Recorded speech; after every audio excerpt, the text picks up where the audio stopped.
Hi guys, this is Shannon from Skip to My Life, and on today's episode I will show you how to turn trash into treasure to create a high-end focal point for your backyard. Let's go! If you love to live an upscale lifestyle on a downsized budget, I am here for you at Skip to My Life. For our first project today, we're going to turn this old beat-up bike into a garden centerpiece. I have been eyeing these bikes for quite a while on Pinterest, and I knew that I could dupe it myself. I started with this 2X Ultra Cover Flat White Primer, and I just decided to do the whole bike in white. Now, this was my old bike that I had rescued from the curb, so no worries about destroying a brand new bike. This thing was on its last legs. This is a really fun and easy project for your backyard, but I will tell you it takes at least 2 full cans of this spray primer. The seat was really soaking up the spray paint, so as an alternative, I decided to cover it with 2 white plastic trash bags, and I just duct taped those in place on the underside of the seat. I want this bike to have a country French appeal, so I took a wicker basket that had seen better days and simply cut off the handles with some hedge trimmers. If you've been watching Skip to My Life for a while, you've seen different uses for this basket, and I think it's finally found its resting place on my French country bicycle. Next, I spray painted a light coating of that primer. I still wanted some of the black to show through. And finally, I attached the basket securely to the handlebars with 4 clear plastic zip ties. Both the projects I'm showing you today are reclaimed trash to treasure for your backyard. Now, since you can't go out and buy the materials for either of these, you're really gonna just have to take the ideas I'm showing you and modify it to your particular items. Going to make a garden planter out of a trash can. This was a trash can purchased from IKEA, and I rescued this one from the curb, and all I'm going to do is tape off with painter's tape where those ridges were already formed on the trash can. If you've been watching Skip to My Life this summer, you know that I'm really into the black and white aesthetic for my deck decor this year. And so this little planter is going to get a nice redo with some crisp black and white stripes. Last, we're just going to drill some holes in the bottom of this trash can. It's so important to have drainage whenever you are planting something. For our third project, we'll magically remake this tired 3-tier planter from Dollar Tree by first spray painting the whole thing black. If you have one of these planters and you want to conserve soil, simply place a used planting pot or solo cup in the middle of each of those tiers. Now, I learned this trick from Skinny Boy Randy's YouTube channel, and I'm going to link to that below. If you are a backyard gardener or if you just love to talk about gardening, this is a gold mine for you. My husband made me a compost bin out of a large rectangular tote, and I filled my 3-tier planter with that wonderful soil. Next, we're going to go shopping at the plant center, and it's a great time of year because a lot of these plants have gotten leggy, and you will notice they're going to start getting deep discounts, but they're going to work just fine for our purposes.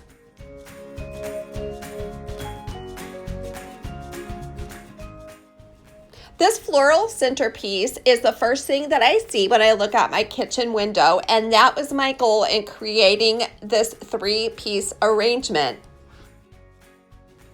Because it's not filled in yet, I did add some silks for you to get the full effect, but I am really looking forward to decorating this bike for the seasons.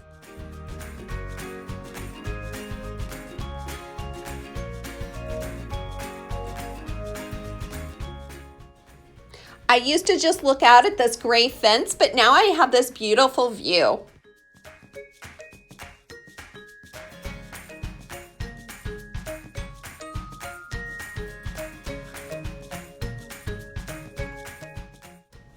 My husband and I vacationed in New Orleans earlier this summer, and I was captivated by all the black wrought iron as well as all the hanging florals. So I think that's what inspired me to start on this black and white outdoor decor trend for my deck and patio.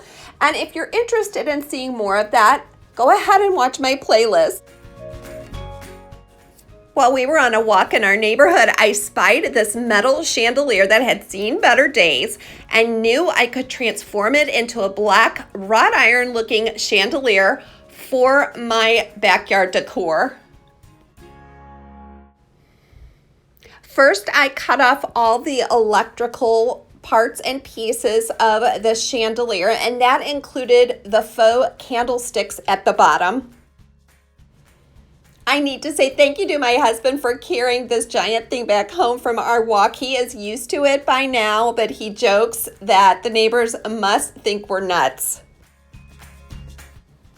We're going to replace those faux candlesticks with some solar lights from Dollar Tree. Now, this bottom part of the light is a stake, and you really don't need to use that unless you're using it for a path marker. So we're going to take that off and set it aside.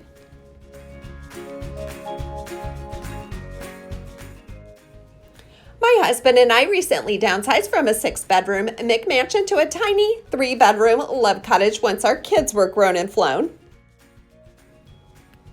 Now I'm covering that chandelier with a generous coating of gloss black spray paint, both for the hanging portion and for those little candlestick portions. This particular chandelier was a bit tricky to reassemble because once I had removed the electrical portion of the chandelier, there was nothing holding the candlestick holders in place. So I started with E6000 permanent bond glue. To keep those from wobbling, I cut a small piece of a pool noodle in black and wedged it into the middle, and then I glued that in place with a combination of E6000 and hot glue. If you're enjoying today's video, go ahead and let me know by clicking that like thumbs up button. And now it's time to put the solar lights in place. The question of the day, do you prefer to spend the summer doing activities outside in your yard or somewhere else? Or do you prefer to kick your feet up inside in the AC?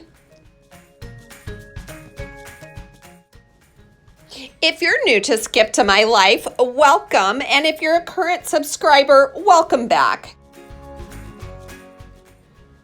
So to get those solar lights really firmly in place, I am using that permanent bond E6000 and then the temporary bond of the glue gun. And I did that with all 4 solar lights. We are really loving the downsized lifestyle, especially when it comes to keeping up with our yard. We used to have a giant yard and it was just so much work, and now we're loving the freedom of a smaller space. If you're wondering why I'm showing you plastic cups, it's because we're really going to make this piece look like an authentic chandelier by adding clear plastic pieces that look like glass. So I'm using clear plastic cups and fishing line for this next step. I started by preheating my oven to 350 degrees, and then I cut little strips up the center of those plastic cups until it formed something that looked like a ray of sunshine or a flower.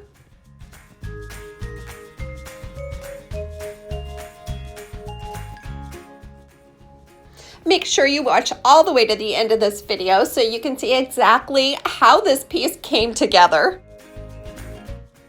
I'm baking these for 5 minutes, and if you ever remember making something called Shrinky Dinks back in the day, it's the same principle that plastic will just decrease in size.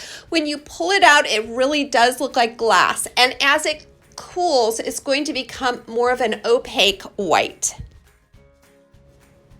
For a simple round disc, you can just put those cups straight in the oven and make sure you're using parchment paper or you will ruin your baking piece. You'll also need to turn on a fan because this does have a strong plasticky smell. After I had baked several of these cups, I strung them together with the fishing line and hung them from the center bar that had formerly held the glass bowl of this chandelier. It really does have the effect of glass, and I would love to do even more pieces like this using different colored cups. When the light shines down on it, it has a magical effect, and at night it even has a little bit of a spooky look to it.